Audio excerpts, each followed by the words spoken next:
La primera palabra que el Señor Jesucristo menciona y pronuncia en la cruz antes de morir es: Padre, perdónalos porque no saben lo que hacen. Esta palabra la encontramos en nuestras Biblias en el Evangelio según San Lucas, el capítulo 23, versículo 34.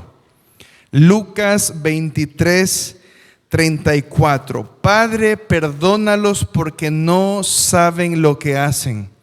El Señor Jesucristo, después de un tiempo muy pesado y muy doloroso, antes de ser llevado a la cruz, fue maltratado, y en el momento en que Él está allí, Él pronuncia esta palabra. Y la primera cosa que nosotros vemos aquí cuando Él dice: Padre, perdónalos porque no saben lo que hacen, es la relación que el Hijo tiene con el Padre. Muchas veces en el Evangelio según San Juan, nosotros hemos visto que la relación que tiene el Hijo con el Padre es muy cercana. Es una relación muy íntima. Es una relación de un padre con un hijo, y es una relación de amor. De manera que lo que vemos aquí es que aún en la cruz del Calvario, su comunión perfecta, esa comunión que Él tenía con el Padre, nos demuestra que Él era su Hijo amado, en quien encontraba el más alto nivel de justicia, santidad y pureza. No había otro que complazca y en el cual el Padre se complaciera tanto como en su Hijo Jesucristo. Mire lo que dice Lucas capítulo 3, versículo 21. Abramos nuestras Biblias en Lucas capítulo 3, versículo 21. Y el verso 21 dice lo siguiente: aconteció que cuando todo el pueblo se bautizaba, también Jesús fue bautizado. Y orando, el cielo se abrió y descendió el Espíritu Santo sobre él en forma corporal como paloma. Y vino una voz del cielo que decía: Tú eres mi Hijo amado, en ti tengo complacencia. Nosotros vemos, hermanos, que la unidad que había del Señor Jesucristo con su Padre en su divinidad nos muestra que Cristo jamás dejó de ser Dios aquí en la tierra. La palabra del Señor nos enseña en Juan capítulo 1 que el Verbo, en el principio estaba el Verbo, y el Verbo era con Dios, y el Verbo era Dios. Y luego dice el apóstol Juan: y vimos su gloria como del unigénito del Padre, lleno de toda gracia y toda verdad. Él es una persona con dos naturalezas: una naturaleza divina y su naturaleza humana. Él incorporó la naturaleza humana cuando Él decidió venir a este mundo para salvar a cada uno de los pecadores. El Evangelio según San Juan en el capítulo 10, versículo 30, dice: Yo y el Padre uno somos, dice. Entonces los judíos volvieron a tomar piedras para apedrearle, y Jesús les respondió: Muchas buenas obras os he mostrado de mi Padre, ¿por cuál de ellas me apedreáis? Le respondieron los judíos diciendo: Por buena obra no te apedreamos, sino por la blasfemia, porque tú, siendo hombre, te haces Dios. Los judíos entendían perfectamente lo que el Señor Jesucristo había dicho. Ellos habían entendido el mensaje que el Señor Jesús les da cuando Él dice: Yo y el Padre uno somos. ¿Cuántas veces los judíos quisieron apedrear al Señor Jesucristo por sus declaraciones sobre su divinidad? Queridos hermanos, la comunión que Él expresa en la cruz del Calvario con su Padre es una comunión muy íntima y le llama Padre, Padre. La segunda cosa que vemos en esta expresión es su petición, la petición que le hace a su Padre. Dentro del corazón del Señor Jesucristo nosotros vemos la misma compasión que tuvo con los pecadores, la misma compasión que tuvo con los enfermos, la misma compasión que tuvo con los endemoniados, para acercarse a ellos y sanarlos, para acercarse a ellos y perdonarlos. Y ahora, cuando lo están crucificando, el Señor Jesucristo demuestra esa misma compasión para el pecador. Y es por esa razón, hermanos, que el día de hoy tú y yo tenemos entrada, tenemos oportunidad para acercarnos a Dios. ¿Sabe por qué? Porque Jesús se compadece de los pecadores. De hecho, el Señor Jesucristo les enfatiza a los que estaban con Él: yo no he venido para sanar a los sanos. No he venido para el que no necesita ser sanado. He venido para aquellos que necesitan y reconocen su condición de pecadores, de enfermos. En la cruz del Calvario el Señor Jesucristo demuestra lo mismo y le pide a su Padre: Padre, perdónalos. Padre, perdónalos. Es mi deseo que el mundo se salve. Es mi deseo que el mundo te conozca a ti. Perdónalos. ¿A quiénes? ¿Quiénes son culpables? ¿Quiénes crucificaron al Señor de la gloria? Bueno, Lucas en el capítulo 22, versículo 66. Mire lo que dice. Lucas 22, 66.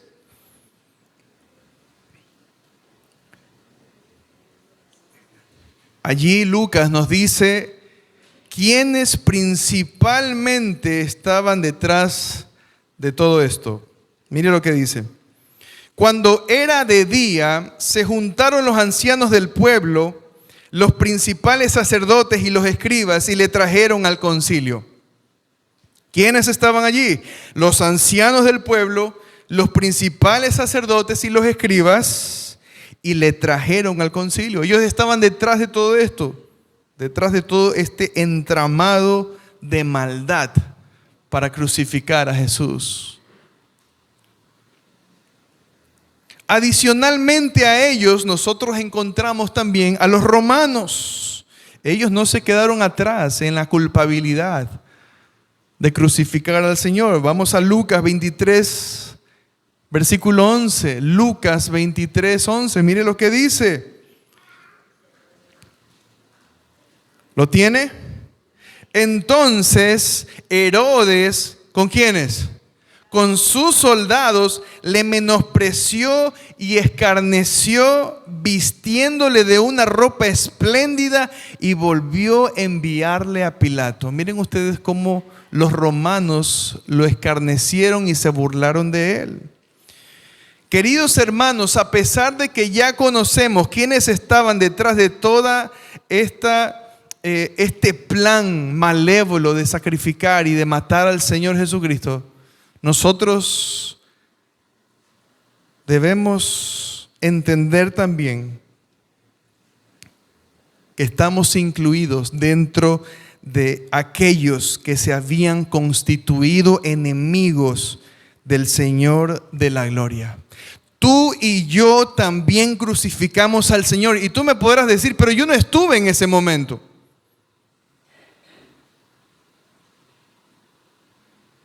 Yo no puse los clavos en sus manos. Yo no le escupí. Yo no lo insulté. Yo no lo puñeteé. Queridos hermanos, la palabra de Dios nos enseña que cada vez que nosotros pecamos delante de Dios, nosotros estamos escupiendo al Señor Jesucristo. Cada vez que tú decides rechazar el sacrificio de Cristo y cada vez que tú decides rechazar su salvación, tú también estás clavando al Señor. Y eres culpable de su muerte. ¿Sabes por qué? Porque Él estaba allí tomando tu lugar. Él fue crucificado por ti y por mí, porque Él no era pecador, pero tú y yo sí somos pecadores y merecíamos estar en esa cruz. Entonces, cuando tú rechazas la cruz y tú dices, yo no necesito esa cruz, tú te haces culpable de haber crucificado al Señor, porque fue por ti. Fue por ti. Él no estuvo en esa cruz para hacerse famoso en el mundo. Él no estuvo en esa cruz sufriendo para que la gente lo conozca y se hagan películas y se predique sobre Él. No, Él estuvo en esa cruz para salvarte a ti y a mí de nuestro pecado, de nuestra maldad. Vamos a Romanos capítulo 5, versículo 10. Mire lo que dice. Romanos capítulo 5, versículo 10. Dice así, porque si siendo enemigos, miren lo que dice, porque si siendo enemigos, el apóstol Pablo le está hablando a una iglesia gentil, a una iglesia que probablemente ni siquiera había visto ese evento, ya algunos años después de ese evento. Dice, porque si siendo enemigos fuimos reconciliados con Dios por la muerte de su Hijo, miren, fuimos reconciliados por medio de esa muerte.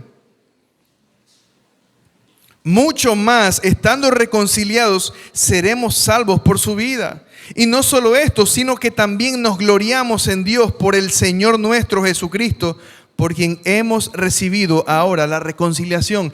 El Señor Jesucristo, ¿sabe lo que estaba haciendo en esa cruz del Calvario?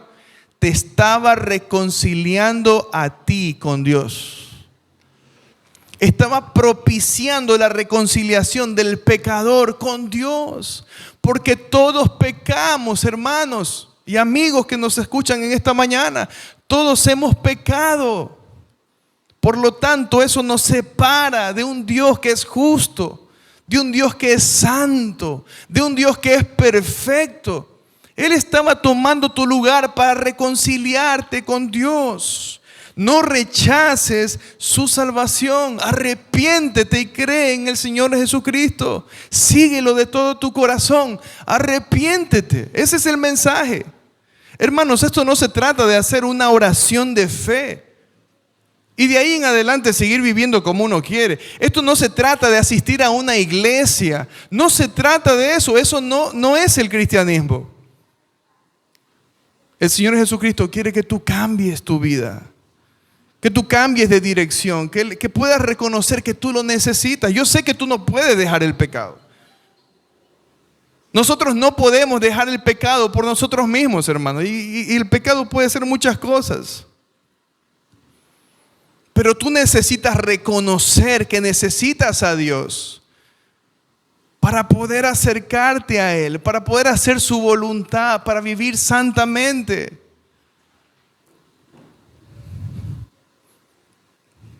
Esa fue la segunda expresión que nosotros vemos aquí. La primera es Padre. Su relación con Dios, íntima, cercana. La segunda frase que encontramos en esta palabra es perdónalos, perdónalos. Ese es el clamor de Cristo con su Padre, perdónalos. Por eso estamos llamados a arrepentirnos.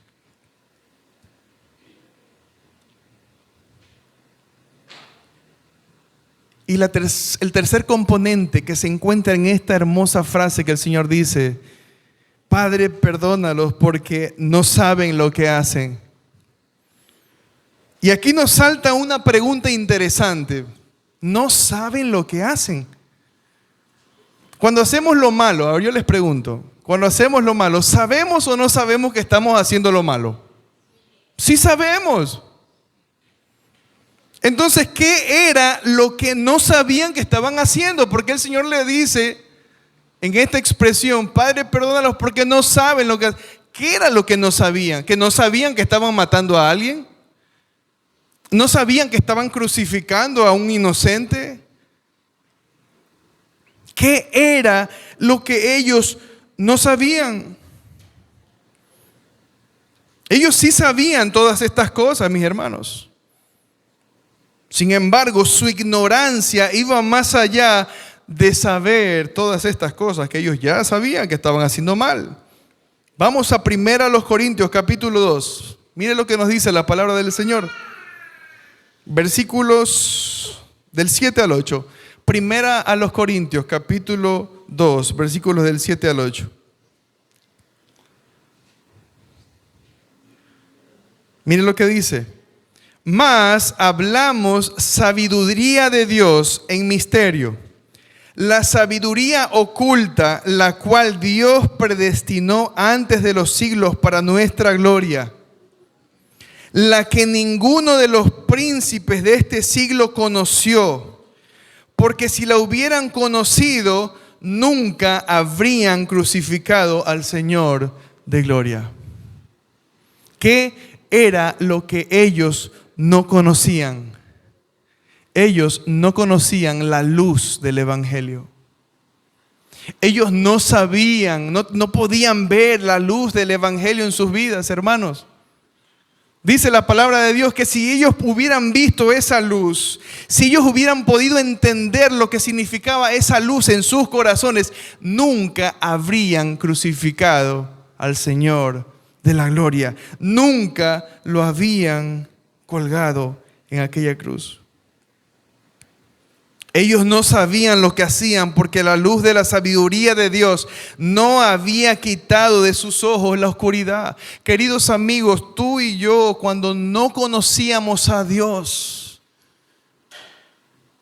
cuando vivíamos sin Dios en el mundo, lo único que hacíamos era caminar por una oscuridad densa, pero densa.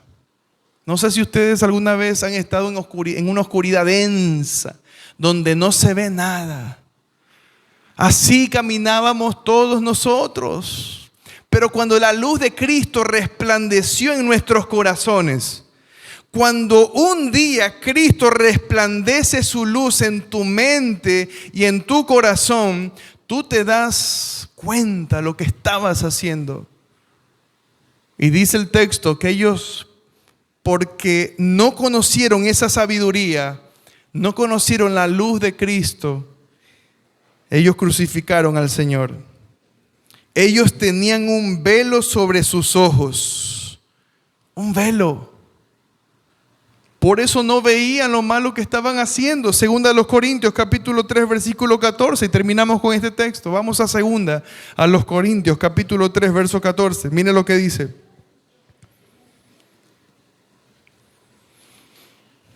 Pero el entendimiento de ellos se embotó. El entendimiento de ellos se congeló, se nubló, dejó de funcionar. Porque hasta el día de hoy, cuando leen el antiguo pacto, aquí Pablo les está hablando a los judíos, les queda el mismo velo no descubierto, el cual por Cristo es quitado. Pero el problema de los judíos no es solamente de los judíos. Ese problema que tienen ellos, los israelitas, también lo tenemos todos nosotros, hermanos. Teníamos un velo en nuestros ojos. No podíamos ver a Cristo.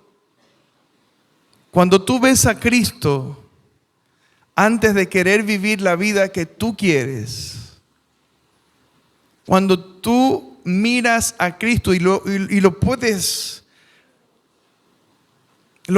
contemplar antes de querer establecer tu propia justicia, tu alma no se resistirá a obedecerle y seguirle para siempre.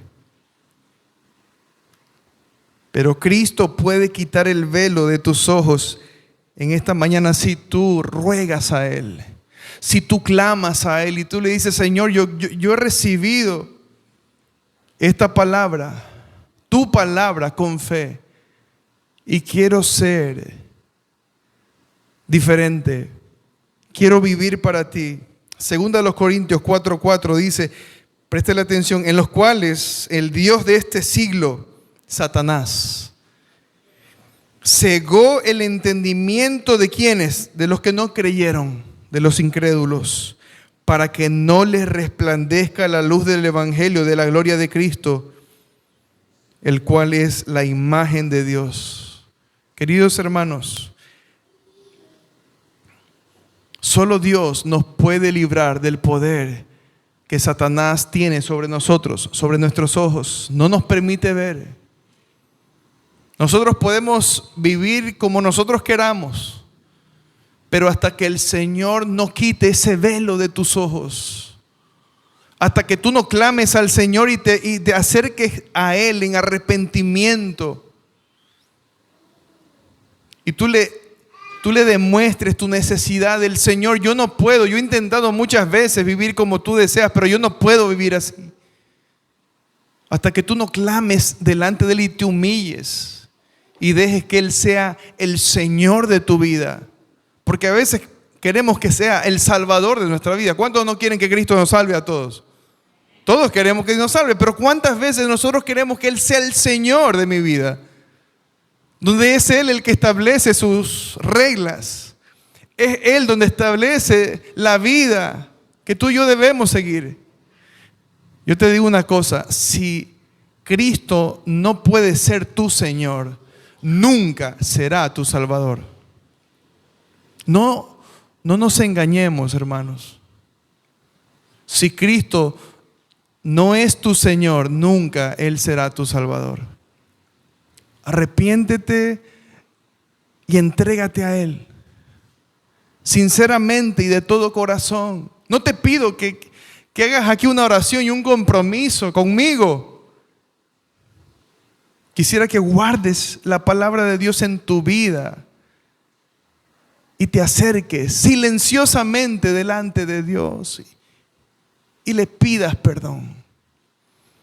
Esta primera palabra nos debe guiar a eso. Padre, perdónalos, porque no saben lo que hacen. En Dios tenemos perdón por medio de Cristo Jesús. Amén. Muy bien, entonces vamos a leer. Ha llegado a Lucas 23. Muy bien, leamos. Llevaban también con él a otros dos, es decir, con Jesús, a otros dos, que eran malhechores para ser muertos. Y cuando llegaron al lugar llamado de la Calavera, le crucificaron allí. Entonces Jesús es crucificado en este momento. ¿Ok? Muy bien, y sigamos. No solamente él, a los malhechores, uno a la derecha y otro a la izquierda. Versículo 34, y Jesús decía, Padre, perdónalos porque no saben lo que hacen, ¿verdad? Ya van a ver por qué es importante haber leído esto. Y repartieron entre sí sus vestidos, echando suertes, y el pueblo estaba mirando, y aun los gobernantes se burlaban de él, diciendo, a otro salvó, sálvese a sí mismo, si este es el Cristo, el escogido de Dios. Los soldados también le escarnecían, acercándose y presentándole vinagre. Y los dos soldados también le escarnecían, acercándose y presentándole vinagre, diciendo, si tú eres el hijo si tú eres el rey de los judíos, sálvate a ti mismo. Y había también sobre él un título escrito con letras griegas, latinas y hebreas, este es el rey de los judíos. Y aquí viene lo interesante. Versículo 39, uno de los malhechores que estaban colgados le injuriaba diciendo, si tú eres el Cristo, sálvate a ti mismo y a nosotros. Respondiendo el otro, le reprendió diciendo, ¿ni aún temes tú a Dios estando en la misma condenación? Nosotros, a la verdad, justamente padecemos, porque recibimos lo que merecieron nuestros hechos, mas este ningún mal hizo. Y dijo a Jesús, acuérdate de mí cuando vengas en tu reino.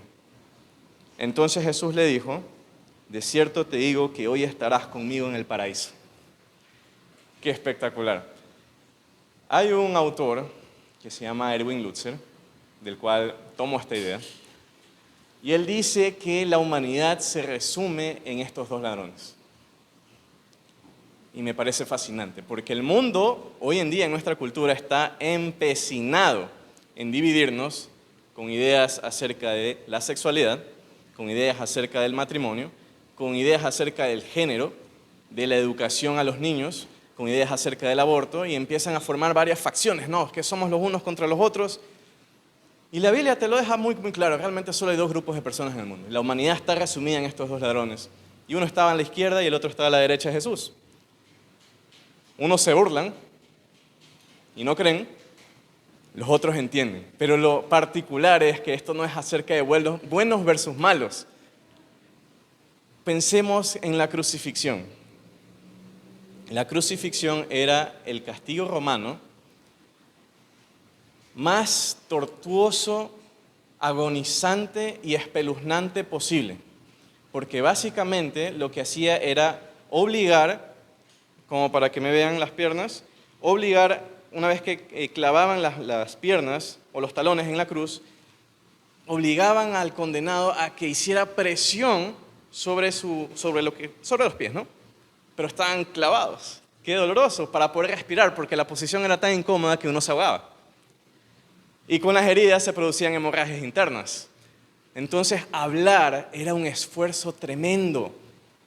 Y fíjense por qué les comento esto. Porque uno de los ladrones usó lo que le quedaba de aire, lo que le quedaba de energía, para pedirle a Jesús, acuérdate de mí cuando vengas en tu reino. El otro utilizó lo que le quedaba de vida para burlarse de él.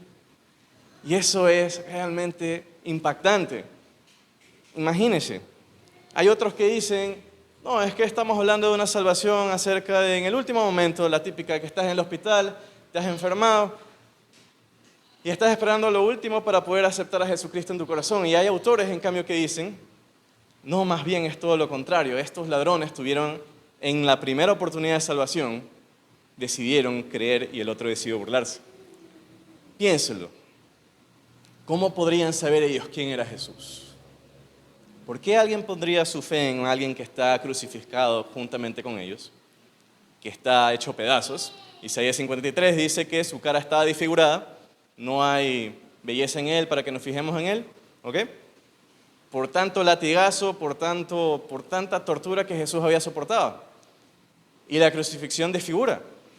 A eso súmele todo el esfuerzo de haber cargado la cruz, el estar muerto de sed, probablemente de hambre también. Entonces, todo lo que el Señor soporta por nosotros. E Isaías cumple las escrituras en este pasaje porque dice que Jesús fue contado con los transgresores.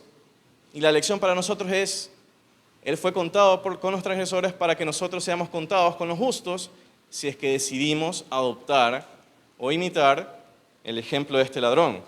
Es decir, aquí no hay buenos y malos, todos somos malos. Esa es la realidad. Si usted piensa que usted es bueno, aquí vienen las noticias. La Biblia enseña que todos somos malos porque todos hemos pecado. No buscamos a Dios. Dice Romanos 3, nadie entiende, nadie busca a Dios. No hay ni siquiera uno.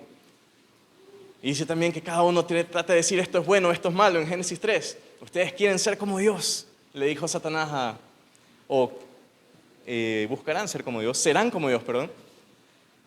Sabiendo qué es bueno y qué es malo. Otra manera de decir, ustedes van a elegir qué es bueno y qué es malo. Cuando Dios acaba de pasar un capítulo entero en Génesis 1 diciendo que Dios ve, evalúa y concluye, esto es bueno. Entonces rechazamos lo bueno que Dios ha dejado para decir, no, esto es bueno para mí, esto es malo para mí. Esto es bueno para ti y esto es malo para ti. ¿Y qué es eso sino ser nuestros propios dioses? Ahora, los dos son malos, los dos están sentenciados a muerte, los dos cometieron algo, no sabemos qué, pero lo suficientemente malo para ser castigado con una crucifixión. Los dos eran malhechores. ¿Y por qué les leí desde el principio en el capítulo 23, versículo 32, lo que Mario leyó? ¿Por qué alguien pondría su fe en alguien que está crucificado tal como ellos? ¿Qué había pasado? El escenario es este. Ellos ven a Jesús con un letrero que dice, ¿qué cosa? Rey de los judíos, escrita en los 3 idiomas más hablados en ese tiempo. Es decir, latín, hebreo y me parece que era griego también, ¿no? Perfecto. Entonces todo el mundo todo el mundo sabía quién era este. Segundo lugar, todo el mundo se estaba burlando de él. Todos estaban con un dedo. Si tú eres el Hijo de Dios, desciende de esa cruz, sálvate a ti mismo. A otros salvó, dice el texto. ¿Por qué no te salvas a ti mismo? ¿Quieres que creamos en ti? Entonces baja de la cruz. Pero ese no era el plan de Dios. El plan de Dios es que la muerte de uno produzca vida para todos. Romanos le enseña. La muerte de uno imparte vida para los muchos. Entonces, ellos escuchan todo esto, se enteran. Este no es un condenado cualquiera. Escuchan también decir a Jesús, recibiendo injurias. Imagínense que usted está en el peor sufrimiento de su vida, y en ese sufrimiento, usted decide decir, Padre, perdónalos porque no saben lo que hacen. ¡Qué locura! ¿Quién hace eso? Cualquier hombre, le aseguro, lastimosamente, quizás yo incluido, estaría pensando en cómo vengarme. ¿Sí o no? No, es que tú no sabes. Estaremos pensando en qué hacerles para devolverles el mal. Jesús está pensando en cómo salvarlos. Padre, perdónalos porque no saben lo que hacen. Y uno de ellos entiende,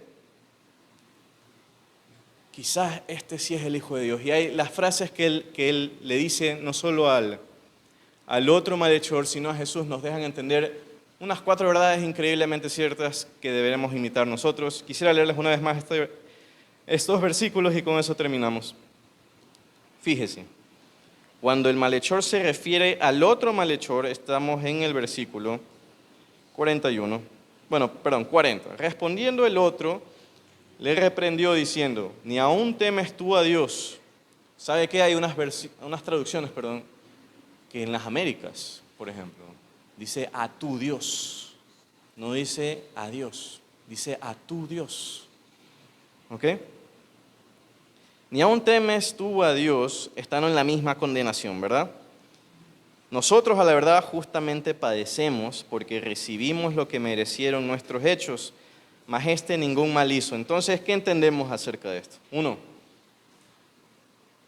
hay un aire de Dios aquí. Este hombre es Dios. 2, él entiende, yo estoy aquí en esta cruz porque me lo merezco. Yo soy pecador. 3, este hombre es inocente. Es inocente, él no hizo nada malo. Está castigando, pero no hizo nada malo. Y hay una frase más. Eso le dice en cambio al otro malhechor y luego se voltea a ver a Jesús, ¿no? Con lo último de su aire, acuérdate de mí cuando vengas en tu reino. ¿Y quién es el mandamás en un reino? Sino el rey. Ahora le está pidiendo, sabe obviamente que va a morir. Él, el otro malhechor, Jesús también va a morir. Él lo sabe. Acuérdate de mí cuando vengas en tu reino. ¿Qué es eso? Es una idea de resurrección. Es increíble. Es increíble. Acuérdate de mí. Y Jesús le dice, de cierto te digo que hoy estarás conmigo en el paraíso. Eso es espectacular.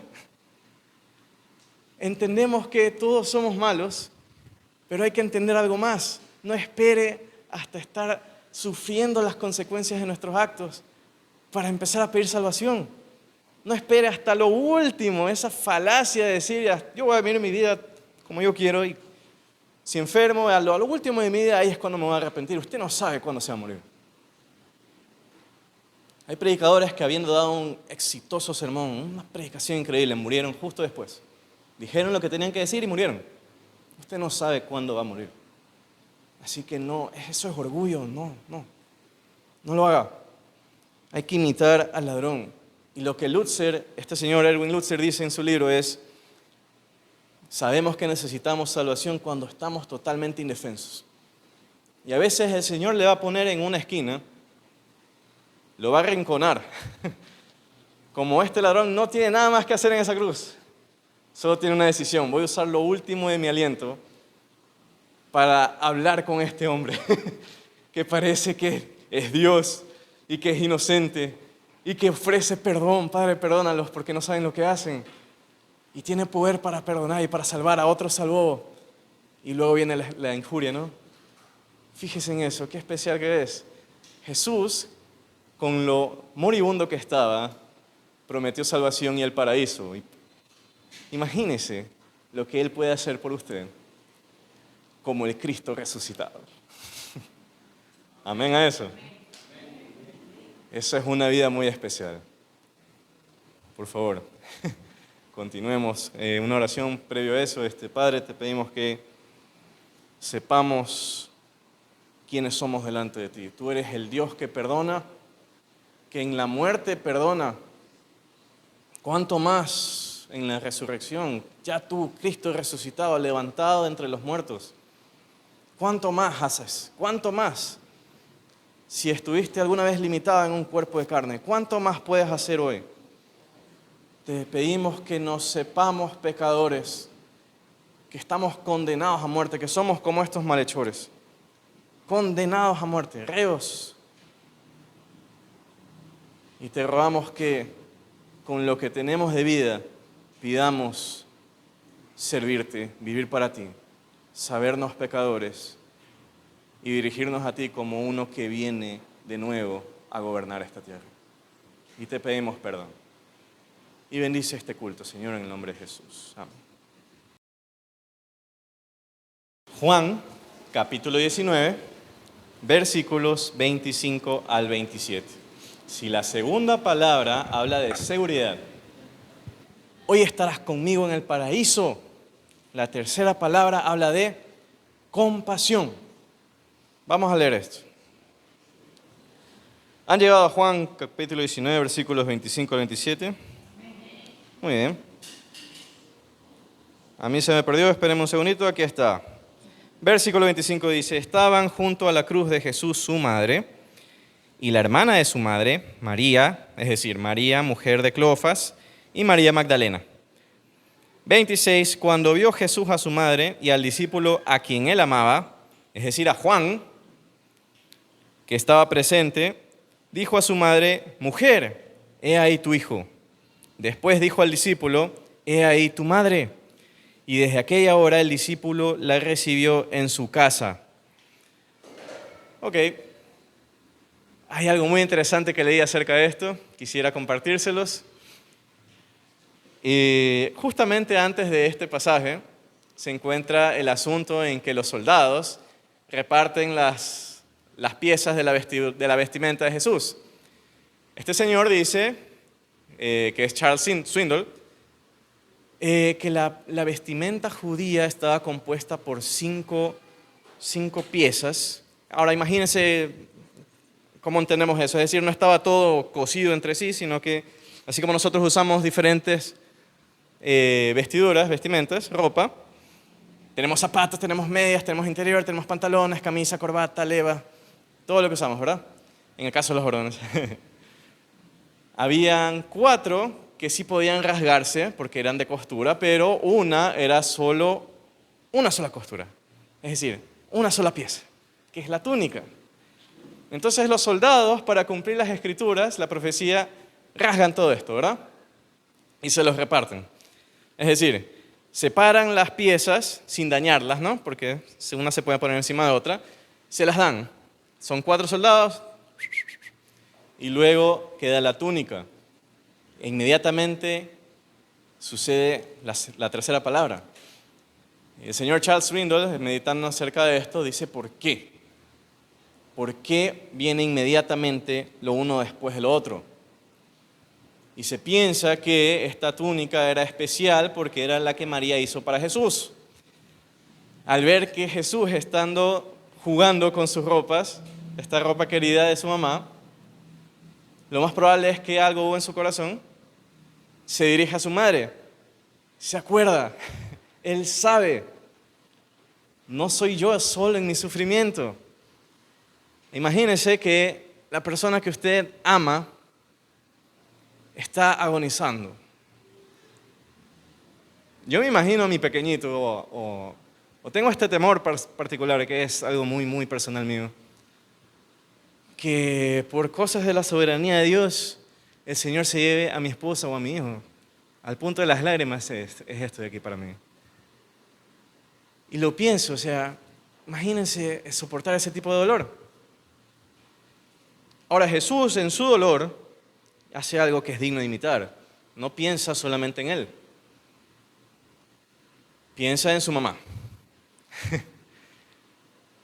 Y aquí hay algo muy interesante, porque no es solamente la mamá que recibe a un hijo, sino también es un hijo que recibe a una mamá.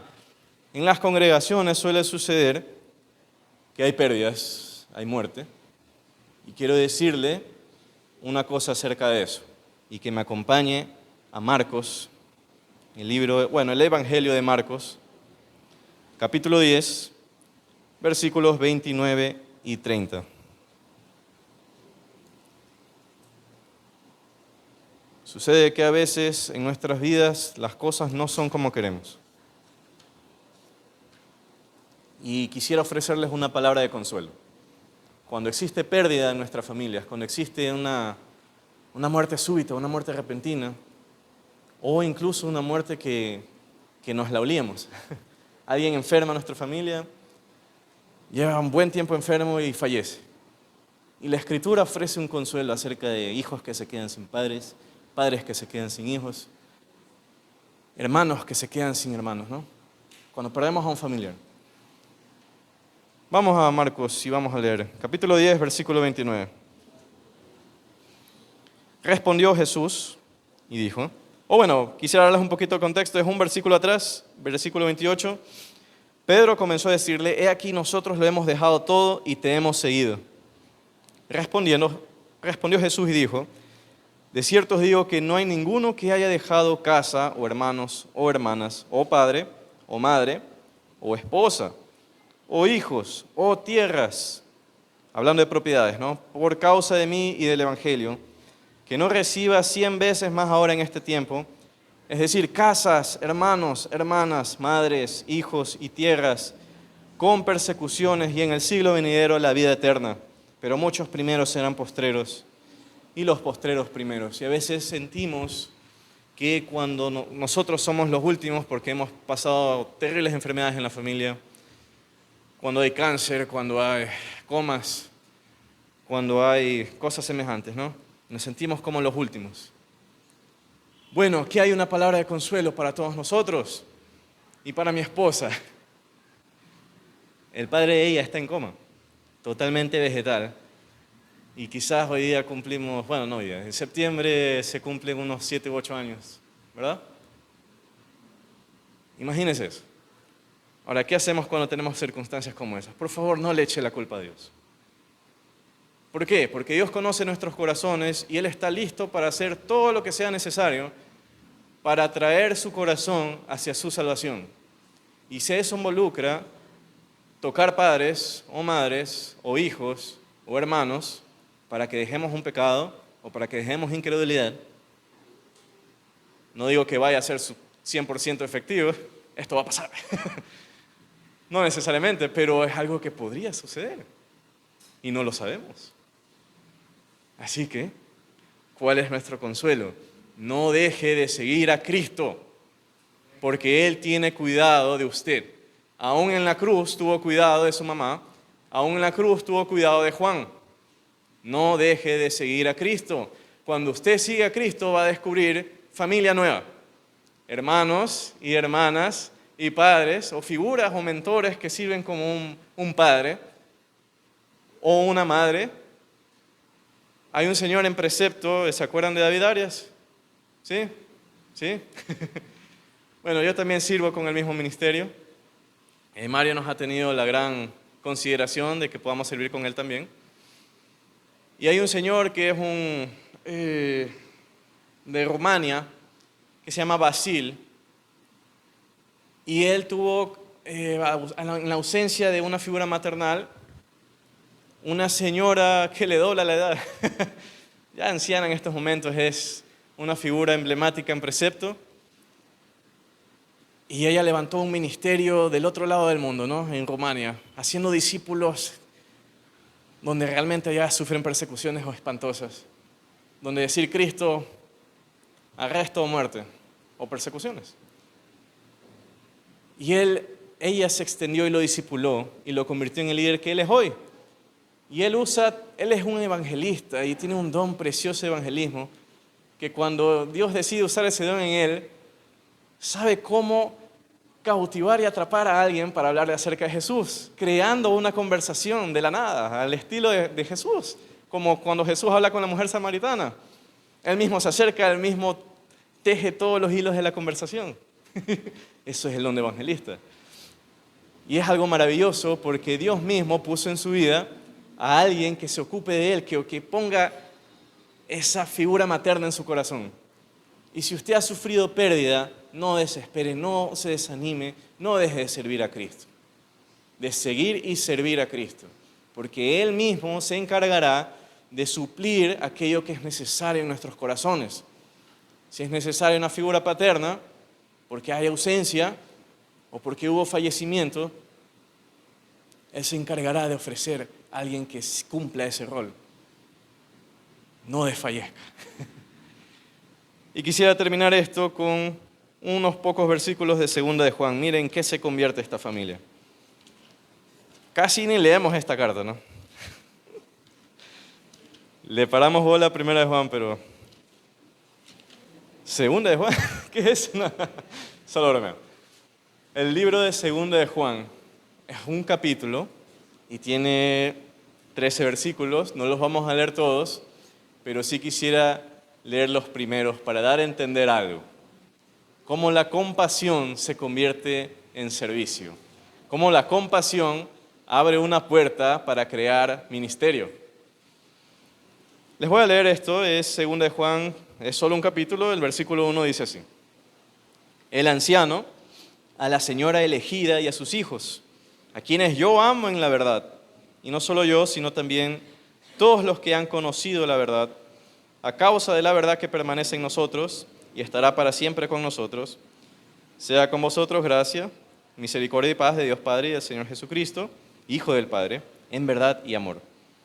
La carta habla acerca de permanecer en la verdad, porque hay personas que empiezan a negar asuntos de la deidad de Jesucristo, diciendo que Él no es Dios.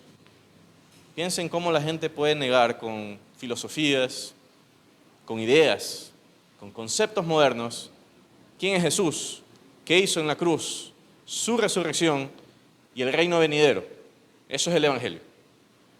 Piensen cómo estas cosas actuales y modernas se meten en las iglesias y tratan de cambiar este Evangelio.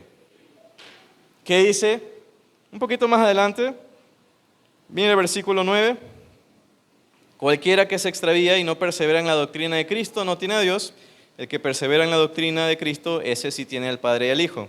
Y si alguno viene a vosotros y no trae esta doctrina, mire lo que dice esto.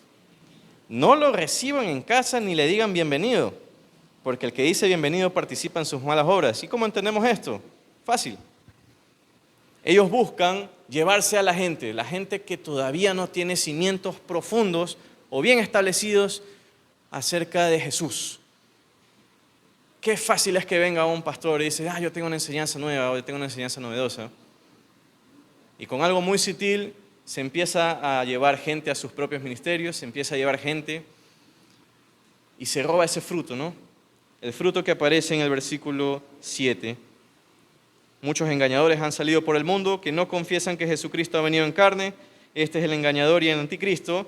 Miren por vosotros mismos para que no perdáis el fruto de vuestro trabajo, sino que recibáis galardón completo. Una relación que inicia con compasión, madura y se convierte en una puerta de ministerio, es decir, de servicio a Cristo. Esa es la familia de la fe. Así que piense en quienes están al lado suyo. No los desprecie.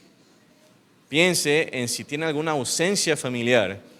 Puede que, y no se está dando cuenta, que el Señor está poniendo una figura paternal o maternal o una figura como un hermano que siempre le trae la palabra. Si usted le está diciendo que no, le está cerrando la puerta, considérelo otra vez. Porque puede ser que ese es el consuelo que el Señor le está ofreciendo justamente y lo estamos negando.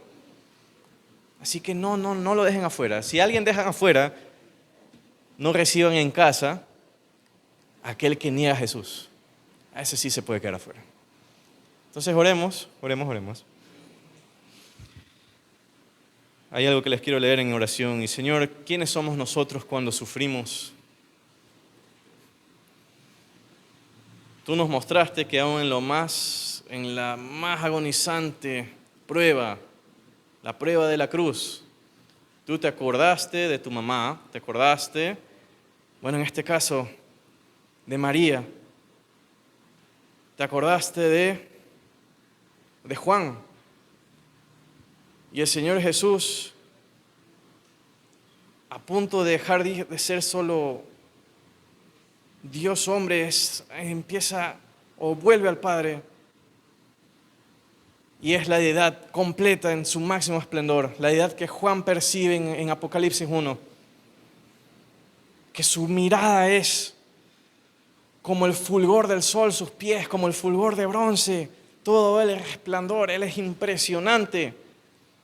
Ya no es un niño, ya no es un hombre solamente, ya no es solamente eso. Él es totalmente Dios en toda su deidad. Y nuevamente con la misma idea de la segunda palabra. Si Él tuvo cuidado de nosotros en la cruz, ¿cuánto más cuidado el Cristo resucitado tendrá cuidado de nosotros?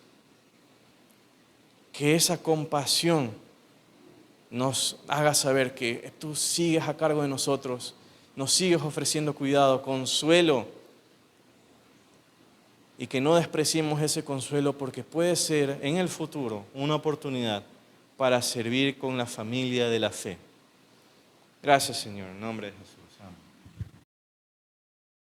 Bueno, voy a tomar unas palabras que dijo uno de mis predicadores favoritos, Rabí Zacarías. Ella falleció. Él dijo: fuera de la cruz de Jesucristo no existe esperanza en este mundo. Esa cruz y resurrección que son la base del Evangelio es la única esperanza para la humanidad. A donde quiera que vayas, pídele a Dios sabiduría en cómo entrar en ese Evangelio, incluso en las situaciones más difíciles de la vida.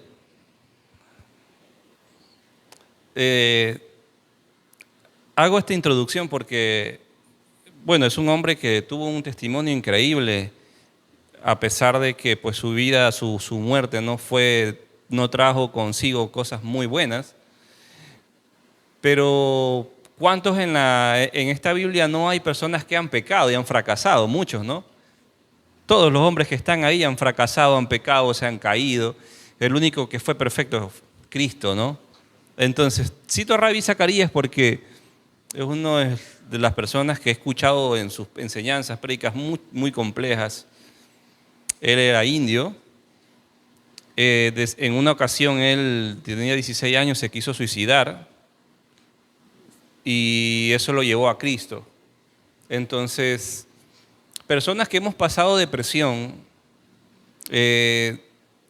no sabía yo algo, no sabía que la soledad, la depresión trae consigo dolor físico, ¿no? Está comprobado según los psicólogos, han hecho exámenes con resonancias magnéticas en vivo. Cuando la persona está pasando una soledad, se ha demostrado que la soledad, el sentirse deprimido causa dolor físico. De hecho, muchos doctores mandan que tome uno paracetamol y ibuprofeno cuando nosotros nos encontramos en ese estado. Porque el paracetamol y el ibuprofeno, aunque no nos gusta, ya nos han dado tantas veces en el IES, ¿no? Tengo por cajas ahí. Entonces, la verdad es que alivia el dolor del cuerpo y por consiguiente hay una especie de pseudo aplacamiento de ese dolor por la soledad, ¿no? Entonces, déjeme ver el tiempo, ya. La verdad que es complicado cuando el Señor Jesús está en la cruz y dice esta cuarta palabra. Él dice: ¿por qué me has abandonado? No sé qué usted hace cuando usted está solo. Cuando usted se siente solo, usted se siente abatido por alguna situación complicada. Mi hermano José daba un ejemplo muy bueno. No sé cuántos de ustedes aquí han experimentado estar en un hospital con una persona que está entre una línea muy finita, su vida. No sé si usted ha estado con una persona así, que va a entrar a cirugía y esta persona, creyente o no creyente, entra en una disyuntiva mental. Le causa dolor, le causa un sufrimiento, una agonía. Él no sabe qué va a pasar. Puede ser la persona más atea del mundo, pero cuando está una persona en el hecho de su vida pende de un hilo, esa persona se hace muchas preguntas. Al Señor Jesús, de hecho, capaz no le pasaban las mismas preguntas por su cabeza, porque él sabía qué función él tenía en este mundo. Pero quiero hacer una especie como algo, yo siempre digo inverosímil, algo un poco absurdo, porque no es lo mismo, pero quiero para que usted entienda cómo se siente el ambiente, ¿no? Usted a veces entra a una casa y usted dice, chusa, se siente un ambiente feo. Entonces, el Señor Jesús estaba en una situación complicada, muy complicada, humanamente hablando. Ya hermano José habló sobre ciertas patologías médicas cuando la persona está, el Señor Jesús, de hecho han hecho estudios científicos médicos a profundidad cómo se sentía el cuerpo de él o cómo murió. Realmente dicen que su cuerpo estaba con mucha agua y sangre, o sea, agua-sangre. Yo no soy médico, ¿no? Pero la verdad es que una vez me tocó acompañar a mi cuñado en el hospital cuando le iban a extirpar un tumor en el cerebelo. Y la verdad que por más cristiano que tú seas o por más templado que tú estés, te vas a doblar. Entonces, pero tú tienes que estar ahí al lado de esta persona, tú firme para que esta persona no decaiga. Entonces, incluso cuando nosotros ya mismo vamos a hablar sobre eso un poquito, ojalá lo recuerde.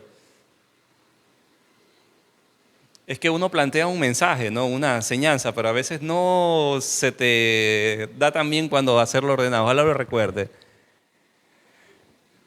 Entonces yo estaba con él, ya lo iban a operar.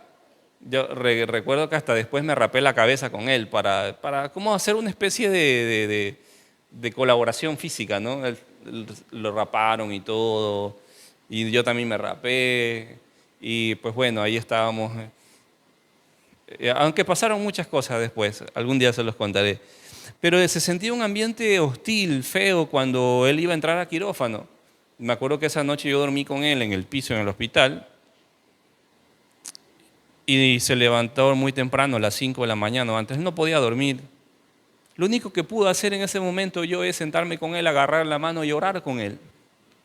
Es lo único que pude hacer.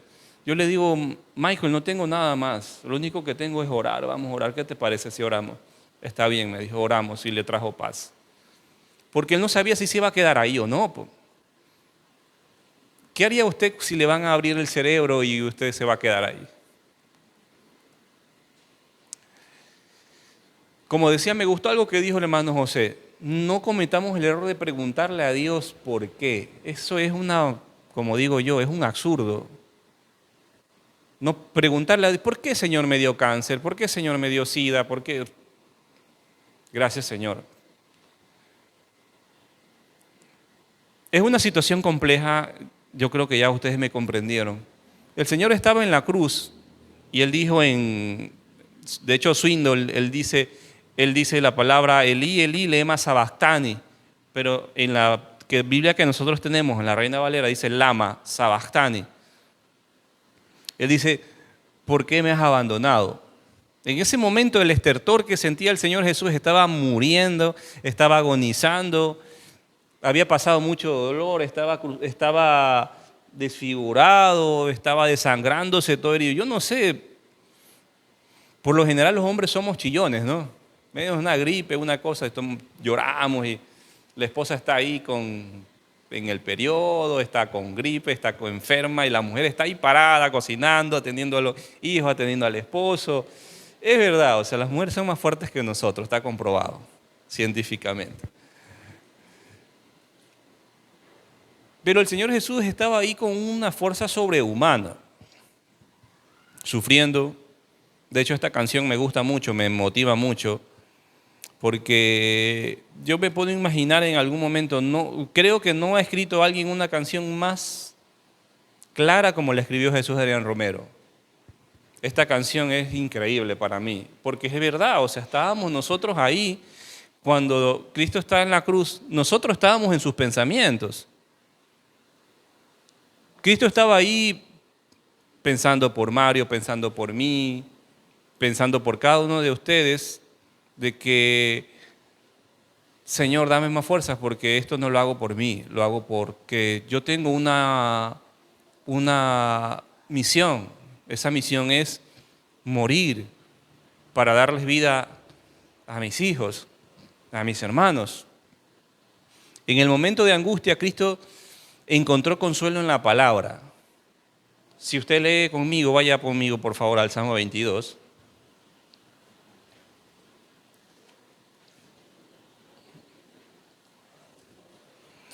Dice en el Salmo 22, dice, Dios mío, ¿por qué me has desamparado?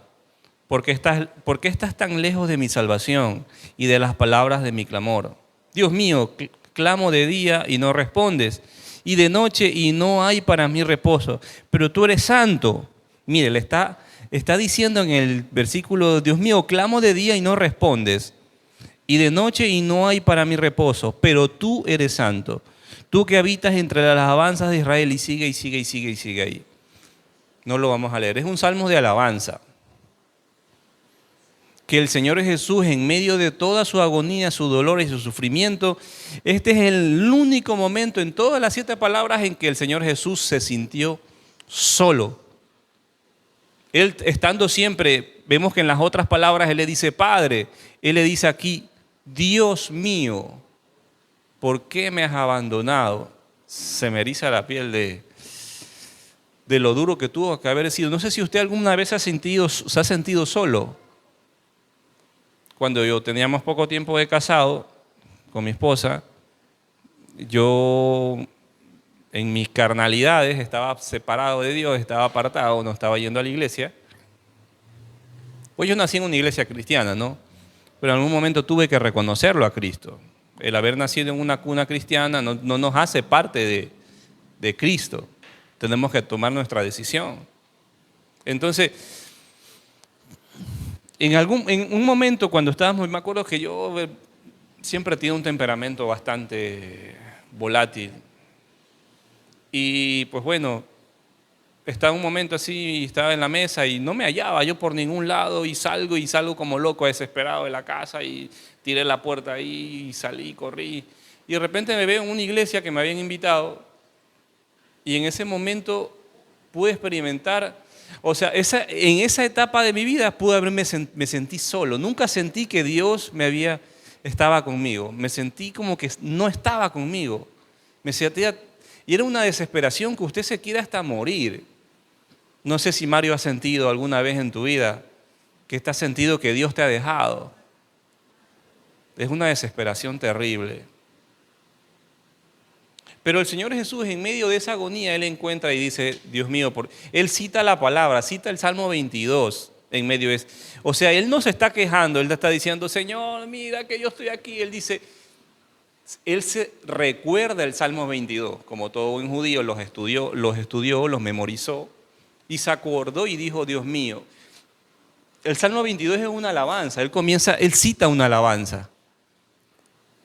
Yo me acuerdo que cuando hubo el terremoto de Manabí, estábamos en el trabajo, íbamos a tener un concierto con la Sinfónica y había un director invitado y me acuerdo que yo estaba acá en mi fila tocando al lado de un amigo que también es cristiano y me acuerdo que viene el terremoto y yo lo escucho que va viniendo, no sé, cosas raras, pero antes de que llegue el terremoto yo le digo a mi amigo, le digo, Yasmani, temblor, y todavía no llegaba y después llega el temblor y fue un poco traumante porque donde nosotros estamos, la Sinfónica es un escenario elevado como de 6 metros y eso son hidráulicos que se mueven así.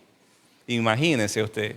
Y una compañera que también es cristiana, que va a la Alianza, le cae una roca así en todo el estuche del violín y ella se salvó poquito de que no le caiga en la cabeza. Yo me acuerdo que antes que venga el cojo, yo se cojo ese contrabajo y lo tiro al piso y yo salgo corriendo. Y conmigo tocaba un amigo que es católico también. Yo no sé, la verdad que en estas situaciones complicadas, yo no sé, pero lo único que yo pude hacer, porque el teatro estaba encerrado, no podíamos salir, yo me acuerdo que me paré en un dintel de una puerta así, que tiene unos metales grandes, me paré y yo dije, Padre, ayúdanos, Señor. Yo comencé a orar como en voz alta, o sea, no me importó la vergüenza de mis amigos que eran ateos, que eran cristianos, Y yo lo único que pude fue comenzar a orar, Señor, Padre, ayúdanos. Y mi amigo se quedó al lado mío. Yo no, yo estaba conmovido, pero él se quedó al lado mío y me dice, Samuel, después de que pasó todo, me dice, yo no sé por qué, cómo tú podías estar tan calmado en medio de esta situación complicada. Yo tenía otro amigo de la Sinfónica que también es cristiano. Él estaba así agarrado de un pilar, así asustado, ido.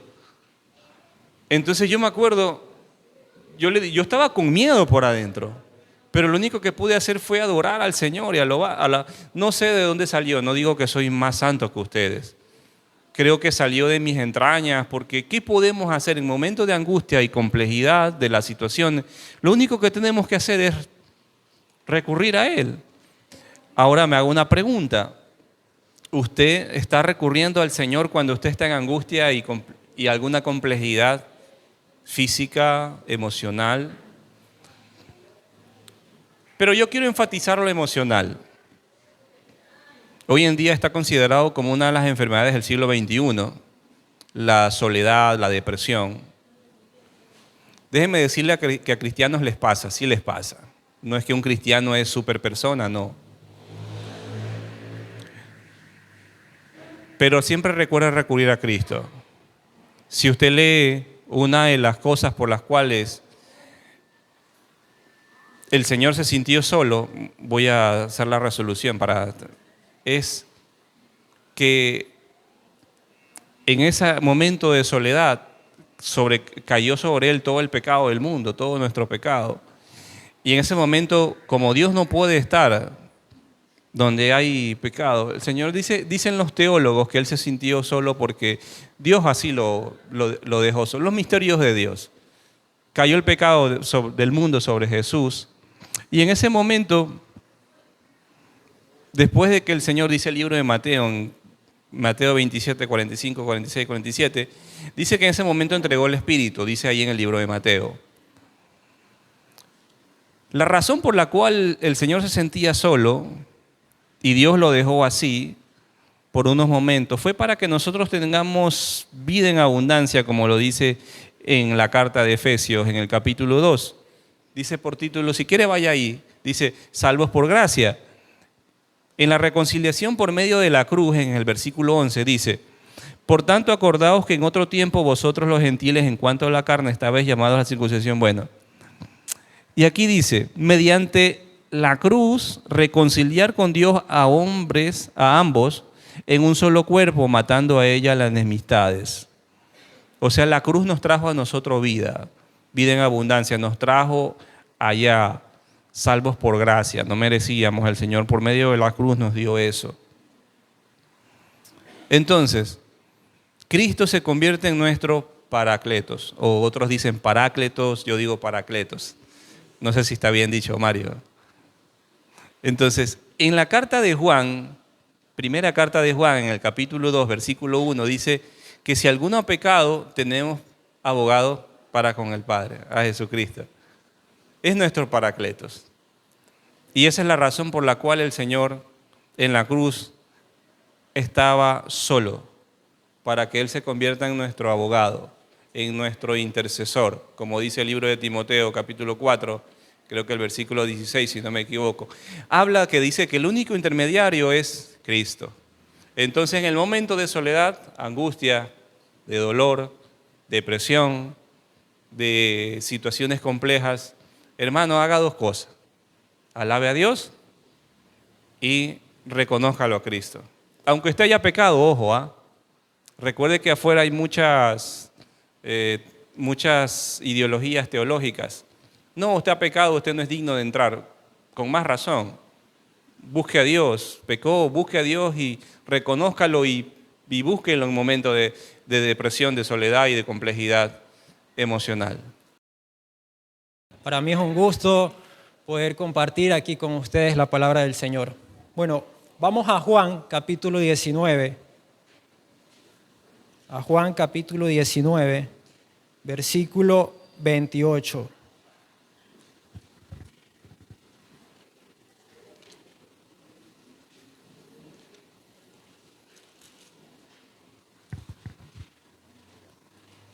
Versículo 28.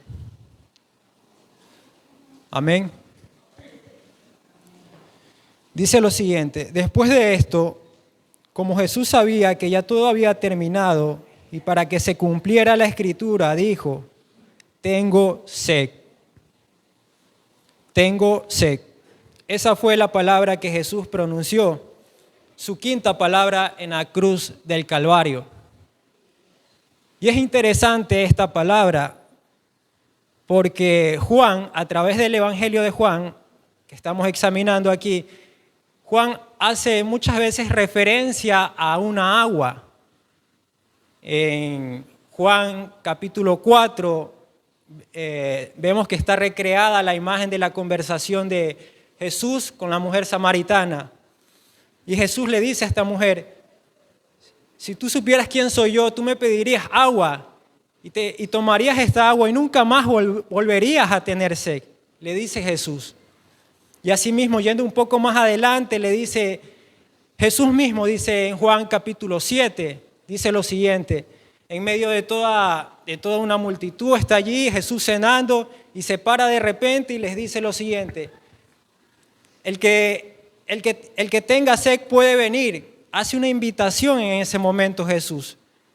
Hace una invitación a todos los sedientos. Dice, todo el que tenga sed puede venir a mí y beber. Y de su interior va a correr ríos de agua viva.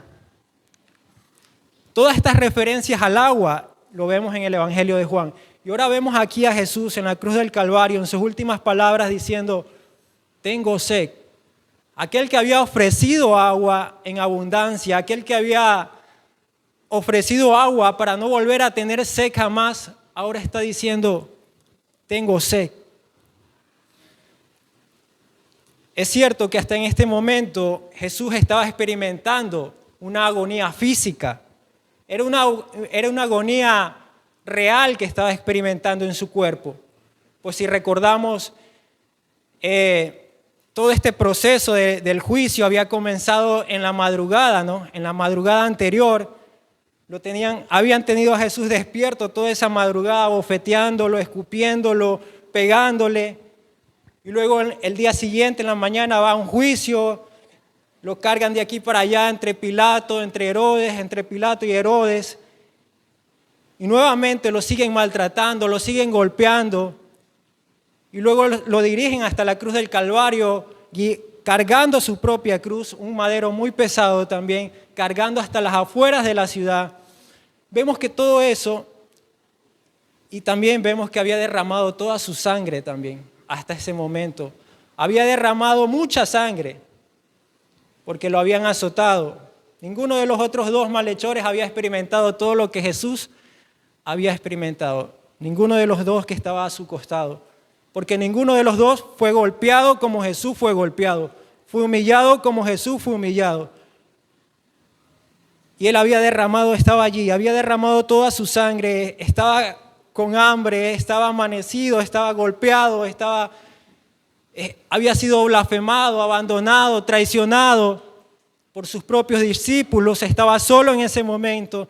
Entonces estaba experimentando toda una carga física, toda una carga emocional estaba experimentando ese momento, cuando él dijo, tengo sed. Pero también estaba experimentando otra carga, que era una carga espiritual. Él estaba experimentando en ese momento lo que dice en 2 Corintios 5:21. Acompáñenme, por favor. 2 Corintios 5:21.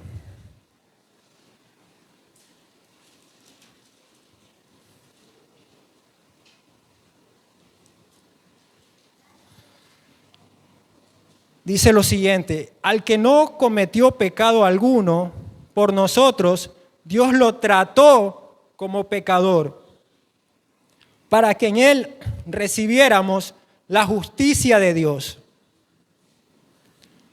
Eso era precisamente lo que estaba sucediendo en ese momento.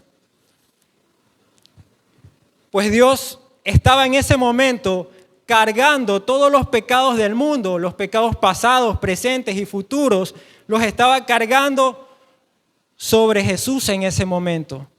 Y es por eso que la palabra anterior también hace referencia y dice: ¿por qué me has abandonado, Padre? Porque Él estaba experimentando en ese momento toda la carga del pecado. Imagínese, toda nuestra maldad la estaba experimentando. Si por algún momento usted a veces peca y siente la carga del pecado, ¿no? Siente las cosas que ha hecho mal delante de Dios. Y no es cosa sencilla lo que experimentamos muchas veces, porque todos pecamos de muchas maneras. Pero Jesús aquí no solo estaba experimentando un pecado personal, estaba experimentando todos los pecados de la humanidad en Él. Y por eso aquí, 2 Corintios, capítulo 5, 21, dice: Dios lo trató como pecador. Aunque Él no fue pecador, Él no cometió pecado alguno, vale aclararlo. Él no era pecador, no cometió ningún pecado mientras vivió aquí en la tierra. Él es santo, pero Dios cargó sobre Él todos los pecados y lo trató como un pecador. En ese momento Jesús estaba experimentando lo que sucede cuando el ser humano peca y cuando los hijos de Dios pecamos también. ¿Qué experimentamos? Un rompimiento de nuestra relación con Dios en ese momento, un alejamiento, un rompimiento de la relación con Dios en realidad. Eso es lo que Jesús estaba experimentando también en ese momento, un rompimiento de la relación con su Padre.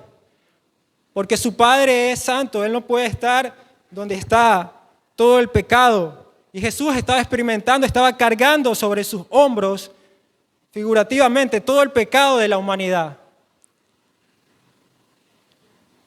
Entonces Él experimentó un rompimiento momentáneo de la relación con su Padre.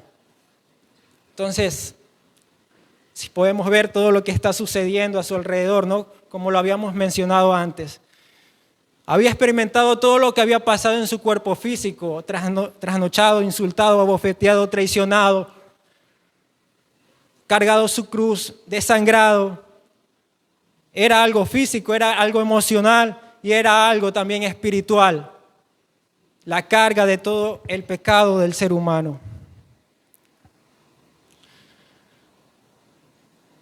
Quizás en este momento también usted está experimentando una insatisfacción en su vida, una agonía como la que Jesús sufrió en la cruz del Calvario ese momento.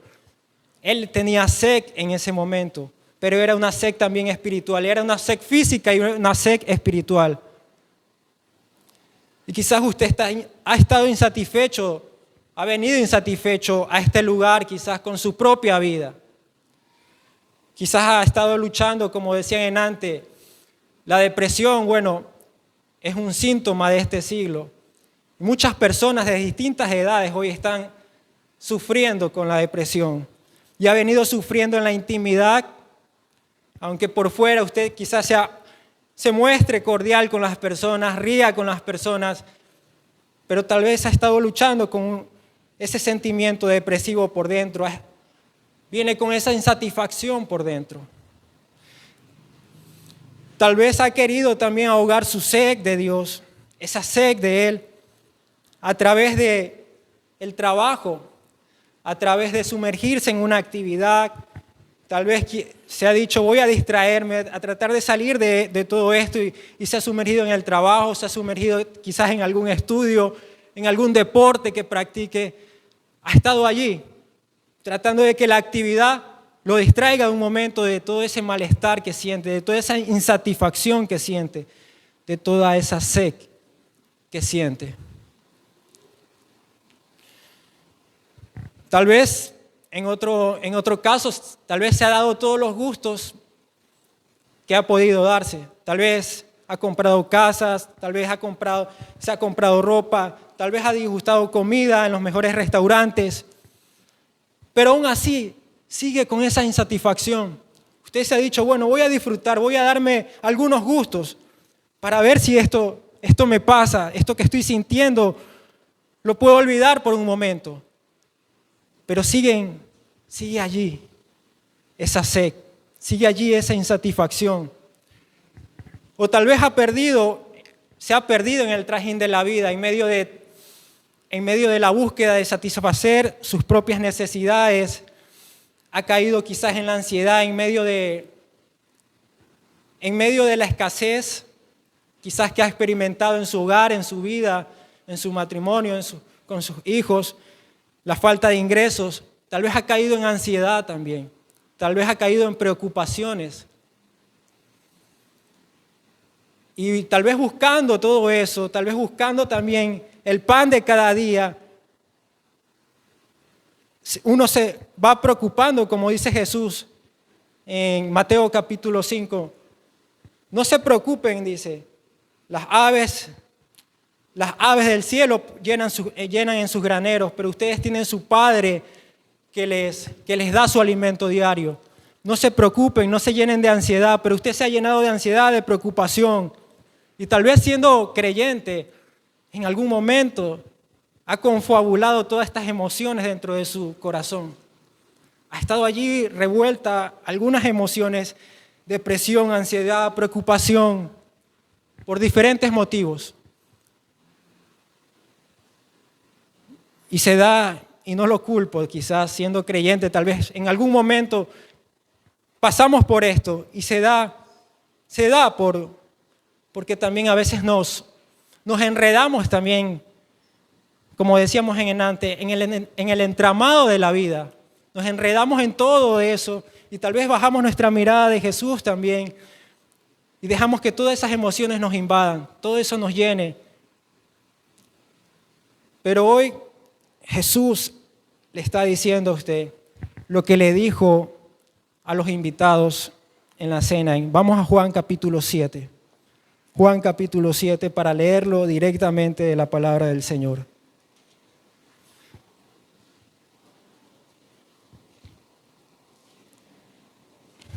Juan capítulo 7 del 37 al 38. Dice lo siguiente: en el último día, en el mes más solemne de la fiesta, Jesús se puso de pie y exclamó: si alguno tiene sed, que venga a mí y beba. De aquel que cree en mí, como dice la Escritura, brotarán ríos de agua viva.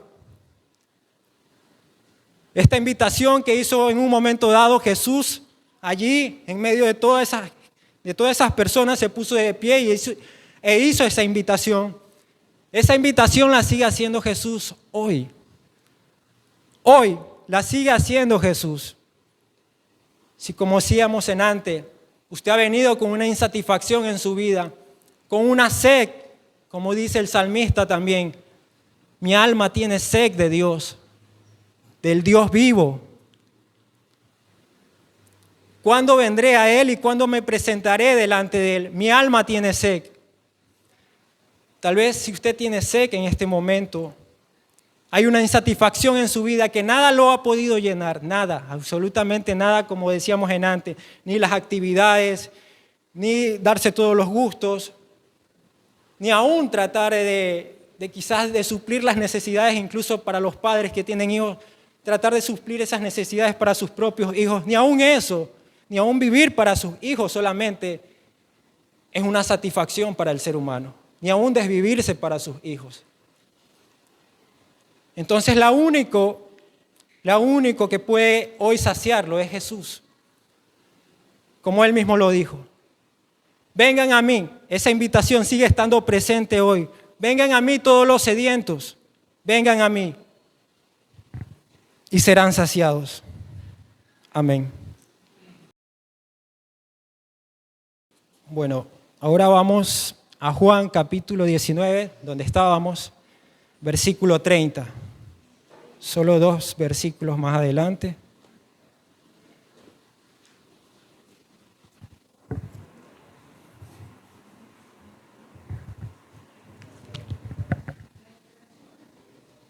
Juan capítulo 19, versículo 30.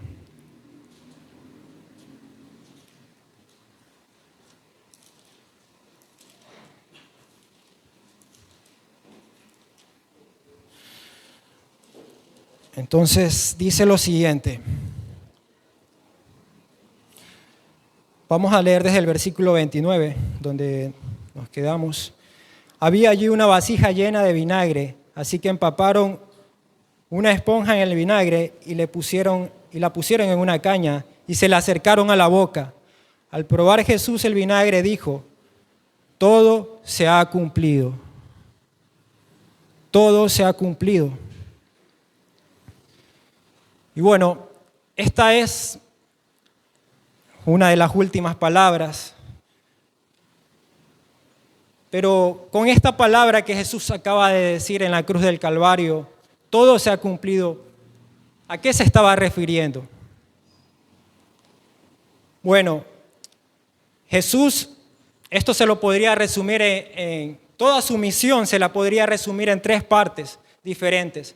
La primera de ellas es que Jesús le había dado cumplimiento a toda la ley. Y eso vamos a verlo en Mateo 5:17, por favor, acompáñenme.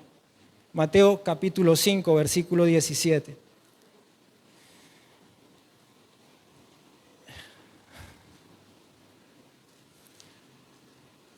Mateo capítulo 5, versículo 17. Dice lo siguiente: no piensen que he venido a anular la ley o los profetas. No he venido a anularlos, sino a darles cumplimiento. Entonces, Jesús en una primera instancia cumplió con todo lo que decía la ley. ¿Y qué demandaba la ley? Obediencia completa. Eso es lo que demandaba la ley de Moisés, haciendo referencia al Antiguo Testamento. Cuando decimos la ley, es lo que es parte de los 10 mandamientos y otras leyes que Moisés había dado. Entonces, de todo ese tablón de leyes, se demandaba una obediencia completa y ningún ser humano ha podido obedecer completamente a Dios. Entonces, por ende, nadie, siendo ser humano, con la naturaleza que tenemos pecadora, podía cumplir aquello. Entonces, Jesús, el Padre envió a su Hijo amado para que cumpliera con todas las demandas de la ley. Entonces Jesús había cumplido toda la ley.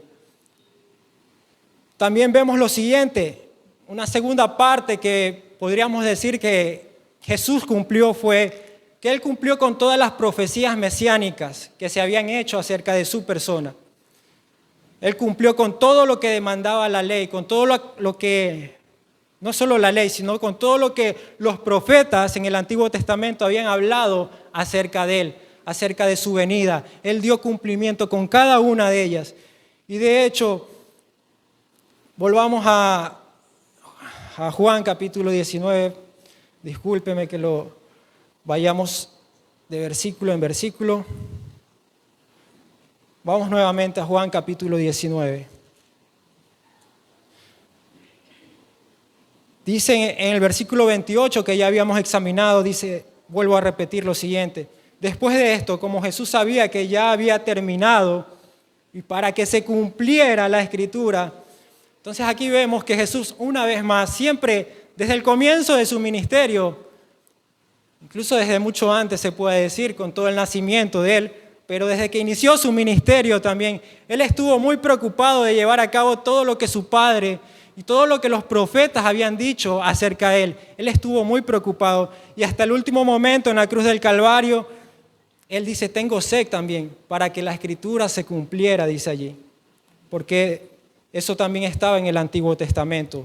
Era parte de un salmo, el Salmo 69 se encuentra esta parte. Entonces, vemos hasta ahora que Jesús había cumplido con toda la ley. Eso es lo que Jesús está diciendo con esa palabra consumado es.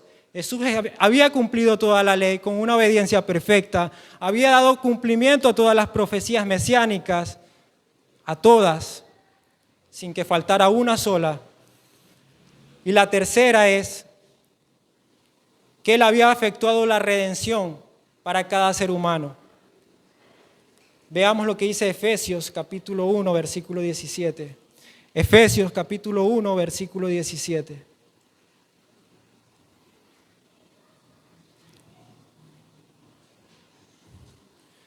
Y pido que el Dios de nuestro Señor Jesucristo, el Padre glorioso,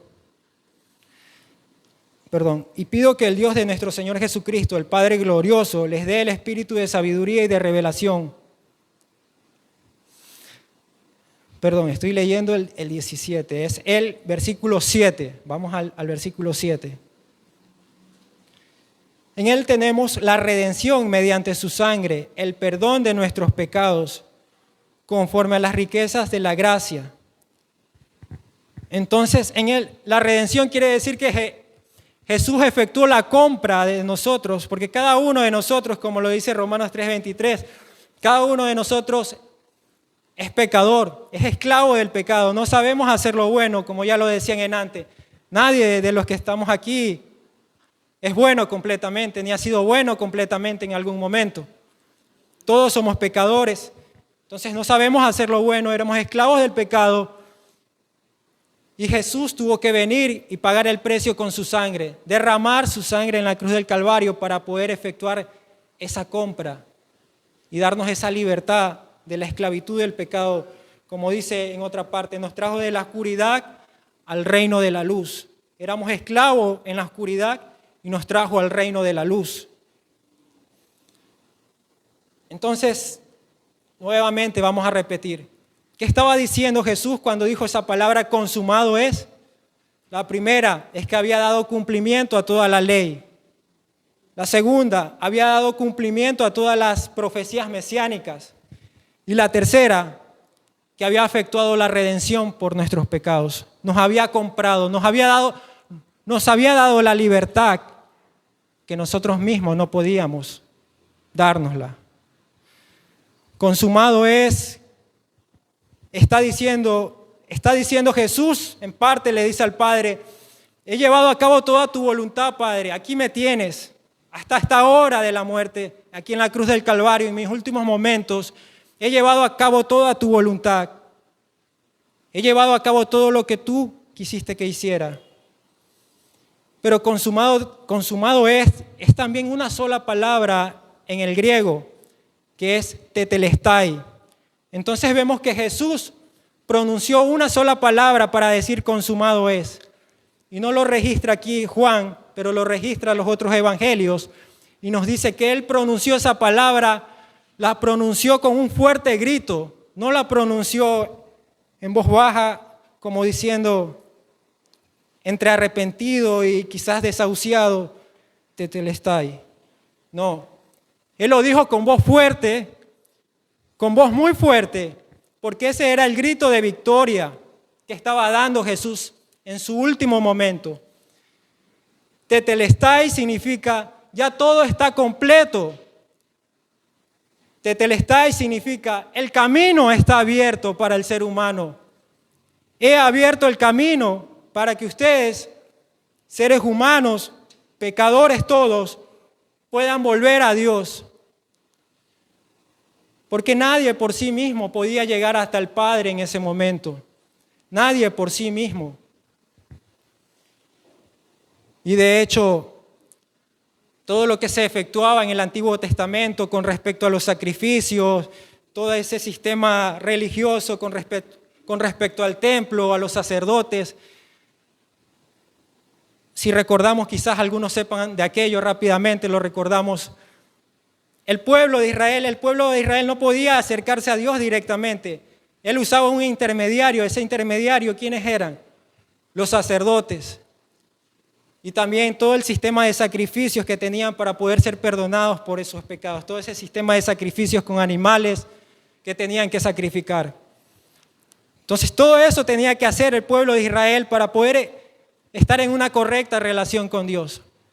El pueblo de Israel, ningún israelita podía venir personalmente delante de Dios ahí, delante del arca del pacto que representaba la presencia de Dios. No podía venir y decir, aquí me tienes, oh Yahvé, oh Jehová, porque no lo podía hacer. Pero aquí Jesús, nuevamente, volvemos y decimos, cuando está diciendo tetelestai, está diciendo, el camino está abierto. Y una representación de aquello es que en ese momento el velo del templo de Jerusalén es roto. Quizás no tengo aquí ese versículo, pero si me pueden ayudar, tal vez Mario, ¿te recuerdas dónde está ese versículo? En Mateo. Pero dice lo siguiente, que en ese momento el velo del templo es roto de arriba a abajo, como para dar a entender que ningún ser humano lo hizo en ese momento. Porque si un ser humano lo iba a hacer en ese momento, tenía que hacerlo desde abajo hacia arriba, porque eso era muy alto, tenía muchos metros de altura, no era algo fácil de romperlo. Pero dice que el velo se rompió de arriba a abajo. Eso es una representación para dar a entender que fue Dios mismo, estaba representado en ese momento, que Dios mismo estaba dando acceso abierto a todo el ser humano, que todo el ser humano pueda venir delante de Él, que ya no había una barrera, ya no había un velo, ya no habían sacerdotes, ya no había sistema de sacrificios, ya no había intermediarios. Nos está diciendo que cada uno de nosotros tiene acceso a Dios. Y eso es un privilegio. Yo creo que eso es un privilegio para nosotros en este tiempo, que a nosotros, como dice Pablo, nos ha tocado vivir el fin de los tiempos. Es un privilegio para nosotros vivir en esta parte de la historia. El que podamos a través de una oración, incluso desde nuestra casa, desde nuestro hogar, tener una intimidad con Dios, porque ya no hay barrera que nos separe delante de Él. Ya no hay barrera, ya no hay pecado. Ya no hay animales que sacrificar, ya no hay sacrificios personales que tengamos que hacer. Tristemente, todavía al ser humano a veces le cuesta entender esa parte, ¿no? Que su regalo es por gracia, que Él no tiene que hacer sacrificios, no tiene que hacer sacrificios personales, no tiene que autocastigarse. Incluso, no hay culpa para ti. No hay culpa para ti en este tiempo que me estás escuchando, estimado amigo, estimado hermano. No hay culpa para nosotros, porque quizás ese es una de las grandes barreras que nos separan en este tiempo para poder venir delante de Dios. Porque nos decimos a veces, con todas las cosas y con todas las cosas que hemos hecho, con todas las decisiones malas que hemos tomado en algún momento, nos decimos, yo me merezco estar aquí, pues esto es lo que me merezco. Reconozco que hice mal todo, tomé muchas malas decisiones, afecté tal vez a muchas personas en el pasado con mis malas decisiones y tal vez alguna persona se dice, yo me merezco esto, yo me merezco estar aquí en esta situación. Pero déjame decirte que hoy Jesucristo, a través de su sacrificio, te dice, no hay culpa para ti, porque yo ya lo pagué todo, yo ya pagué toda la traición, toda la dureza del ser humano allí abofeteándolo, insultándolo, porque eso es la dureza del ser humano, toda su pecaminosidad Él ya la soportó en la cruz del Calvario. Tú ya no tienes que hacer nada. Yo no te estoy señalando, dice Dios. Yo no uso el dedo acusador para ti. Estás libre de culpa, te está diciendo Jesús cuando Él dice, tetelestai, consumado es. Estás libre de culpa, puedes venir delante de mí. Y si hoy aquí hay alguna persona que todavía no lo ha conocido a Él de manera personal, es el momento de hacerlo. No hay culpa para nosotros, no hay vergüenza. Y tal vez como hijo también te has extraviado en algún momento, has comenzado a tomar malas decisiones y todavía no te pones a cuenta delante de Dios. Ven, no hay culpa para ti. Pues dice en Romanos 8, no hay condenación para los que están en Cristo Jesús. No hay condenación para los que están en Cristo Jesús. Es que Dios no nos condena, ¿por qué? Porque mira a Cristo, lo mira a Él.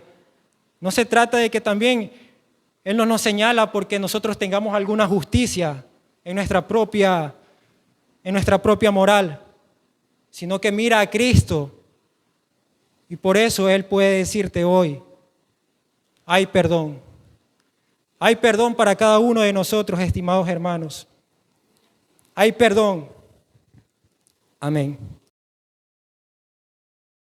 La séptima palabra de Cristo Jesús en la cruz del Calvario es: Padre, en tus manos encomiendo mi espíritu. Esta séptima palabra se encuentra en el Evangelio según San Lucas, el capítulo 23, verso 46. Padre, en tus manos encomiendo mi espíritu. Qué bendición saber que tenemos un Padre.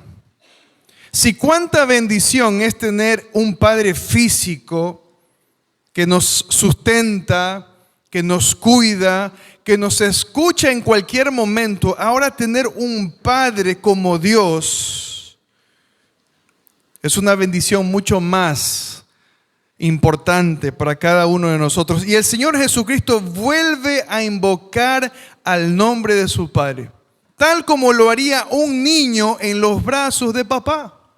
Así el Señor Jesús vuelve a llamar a Dios y le dice: Abba, Abba. Ese nombre que trae confianza en los momentos más oscuros de la vida del Señor Jesucristo. No hubo un momento más difícil, no hubo un momento más angustiante, más desolador que el momento en que el Señor estaba allí muriendo por ti y muriendo por mí. No había alguien más en la tierra donde el Señor pudiera hallar el consuelo y la paz que en su Abba Padre. El Padre que lo consoló, el Padre que estuvo con él en todo tiempo en la tierra, en todo su ministerio. Y queridos hermanos, en este momento nosotros vemos al Señor que confía su espíritu a su Padre. ¿Qué persona más segura tendríamos nosotros en esta vida para confiarle nuestro espíritu, nuestra alma a Él, sino solamente a Dios? De manera que se cumple lo que estaba escrito en la Escritura sobre Él. Y mire lo que dice el Salmo 22, versículo 28. Salmo 22, 8. Dice: se encomendó a Jehová, líbrele él, sálvele, puesto que en él se complacía. Esta fue la misma declaración que pronunciaron sus escarnecedores el momento en que él estaba allí colgado en la cruz, agonizando. Mateo 27, versículo 41, mire lo que dicen sus enemigos. Mateo 27, verso 41. De esta manera también los principales sacerdotes, escarneciéndole con los escribas y los fariseos y los ancianos, decían: a otro salvó, a sí mismo no se puede salvar. Si es el Rey de Israel, descienda ahora de la cruz y creeremos en él. Confió en Dios, líbrele ahora si le quiere, porque ha dicho: soy hijo de Dios. Y lo mismo le injuriaban también los ladrones que estaban crucificados con él. Queridos hermanos, el Señor Jesucristo estaba en aquella hora y en aquel lugar de manera voluntaria, poniendo su vida y sujetándose al Padre. El Señor Jesucristo estaba voluntariamente muriendo por ti y por mí. Mucho más allá de que a Él lo habían cogido, lo habían torturado y lo habían clavado en una cruz. Él puso su vida y se sujeta a su Padre. Esto no quita la culpa y la responsabilidad sobre los hombros de todos aquellos quienes maquinaron la muerte del Señor. Pero lo que Cristo dice es que Él mismo fue quien dio su vida. Él mismo fue el que la puso. Números 14, 18 dice: Jehová tardo para la ira y grande en misericordia, que perdona la iniquidad y la rebelión, aunque de ningún modo tendrá por inocente al culpable. Sus escarnecedores son culpables, pero Él puso su vida.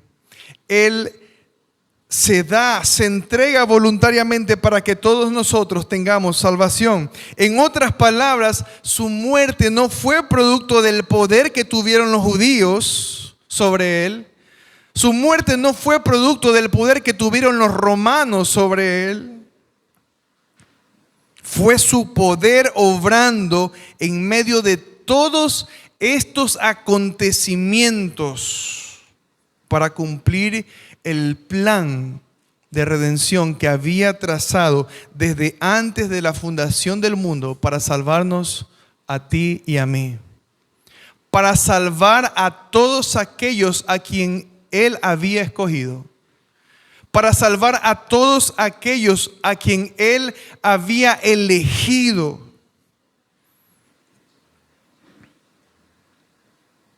Y Él es obediente a su Padre y se sujeta a Él. Mire lo que dice Juan capítulo 10, versículo 17. Juan 10, 17. Dice: por eso me ama el Padre, porque yo pongo mi vida para volverla a tomar.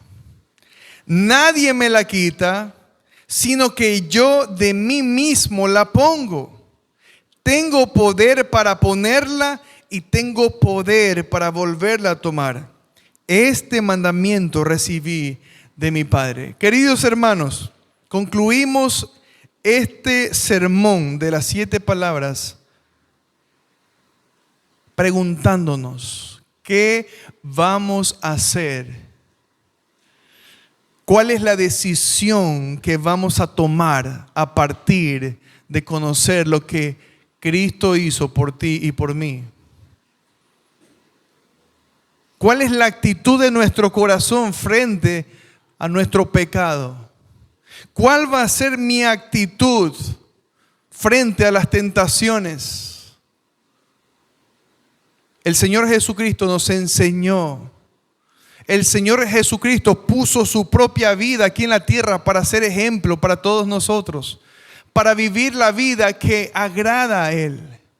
El Señor dice: vosotros sois mis amigos si hacéis lo que yo os mando. ¿Cuántos de nosotros queremos amistarnos con Dios? Si quizá nos hemos alejado de Él y si estamos en una condición donde quizá todavía no nos podemos considerar sus amigos, el Señor el día de hoy te extiende la invitación. El Señor te extiende su invitación, y si tú tienes sed, y si estás cansado, y si estás cargado, el Señor te dice: ven a mí y yo te haré descansar. Si alguno tiene sed, venga a mí y beba. ¿Tienes sed en esta tarde? ¿Tienes cansancio espiritual? ¿Tienes cansancio emocional en este momento de tu vida? Porque quizás no sabes cómo despojarte de aquellas cosas que cansan tu corazón, que cansan tu mente, que cansan tu alma, y vienes arrastrando una carga pesada de pecado y de pecados. Y el Señor te dice: ven a mí, venid a mí todos los que estáis trabajados y cargados, y yo os haré descansar. Quisiera que nosotros, hermanos, en esta mañana cerremos nuestros ojos y pongamos delante del Señor nuestras cargas, nuestros pecados. Primera de Juan, capítulo 1, versículo 9, dice que si nosotros pecamos, Él es fiel y justo para perdonar nuestros pecados. Si tú confiesas tu pecado, porque has pecado, y seguimos pecando, y cada milisegundo de nuestras vidas seguimos pecando, y estás cansado de esta vida, y estás cansado de seguir siendo esclavo de tus debilidades, el Señor te dice: si tú confiesas tu pecado, yo soy fiel y justo para perdonar tus pecados y limpiarte de toda maldad. Bendito Dios, gracias te damos, Señor, por la palabra que tú nos has dejado, Señor, aquí, para poder conocer cuánto sufrió nuestro Señor. No para que nos compadezcamos de Él, pero sí para que nosotros seamos conscientes de cuánto costó esta salvación. Oh Dios, te rogamos, Señor, que pongas en nosotros el poder, la capacidad de apartarnos de nuestros pecados, Señor. Todos nosotros, porque ninguno de los que estamos aquí es perfecto, porque todos pecamos, de una u otra forma estamos constantemente fallándote. Y venimos delante de ti, y si nos hemos sentido indignos, pecadores, el día de hoy, Señor, queremos tomar otra dirección y queremos arrepentirnos de nuestros pecados. No porque sea Semana Santa, sino porque tú constantemente nos llamas a estar a cuentas, a arrepentirnos, a vivir en santidad. Te confesamos nuestro pecado. Cualquiera que sea, ponga su pecado en las manos del Señor. Que Él te recibe el día de hoy con brazos abiertos, pero debes acercarte a Él.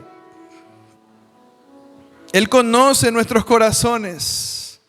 Tú conoces, Señor, el corazón de cada uno de mis hermanos que están aquí.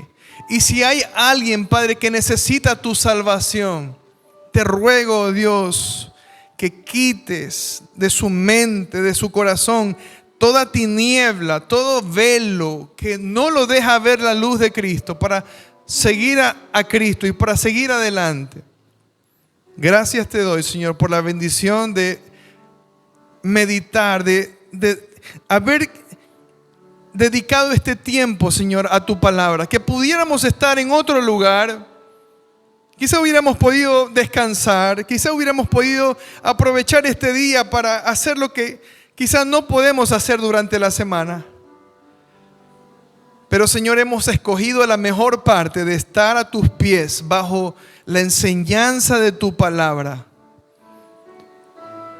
Te rogamos, oh Dios, que seas tú limpiando nuestras conciencias y nuestros corazones.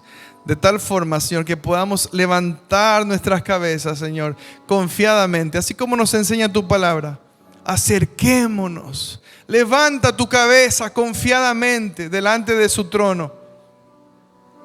Acerquémonos confiadamente al trono de su gracia para encontrar en su trono oportuno socorro y misericordia.